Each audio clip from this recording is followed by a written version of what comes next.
আসসালামু আলাইকুম বন্ধুরা, কেমন আছেন সবাই? আশা করছি আপনারা সবাই অনেক অনেক ভালো আছেন। বর্তমানে যে ময়নার ঘটনাটি ঘটেছে আপনারা হয়তো বা সবাই জানেন, কারণ ইতিমধ্যে বিষয়টা সারা বাংলাদেশে ছড়িয়ে পড়েছে। ময়নার ঘটনাটি যে গ্রামে ঘটে, এই গ্রাম হচ্ছে আমার নানি বাড়ি গ্রাম। এবং আহ আমাদের গ্রামের পাশাপাশি একটি গ্রাম। যাই হোক, আমরা এইদিকে যাব না। আমরা যে বিষয়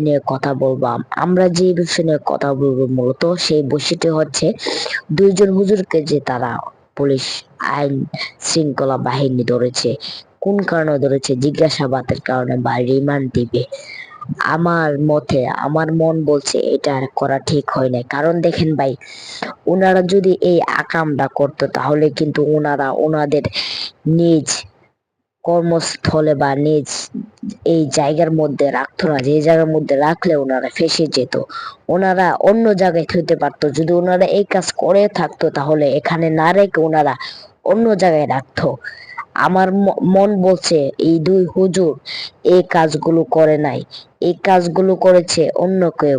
কারণ দেখেন, অন্য কেউ করছে বিদায় এই মাদ্রাসার মধ্যে, মাদ্রাসার 2 তলা কিংবা 3 তলা ছাদের উপর এনে তার লাশটা রেখে দিছে। কি বলবো ভাই, আমারও শরীরটা ভালো নেই, তাই ভালোভাবে কথা বলতে পারতেছি না ভাই। এই কাজটা করা ভাই একদমই ঠিক হয় নাই ভাই। মানে হুজুররাই সবসময় ফেঁসে যায় ভাই। ভালো মানুষ সবসময় ফেঁসে যায়, আর খারাপ মানুষ হাসি খুশিতে থেকে যায়। কি আর বলবো, কিছু বলার নাই ভাই। যাই হোক, এই নিয়ে আপনাদের মতামতকে অবশ্যই কমেন্ট করে জানাবেন।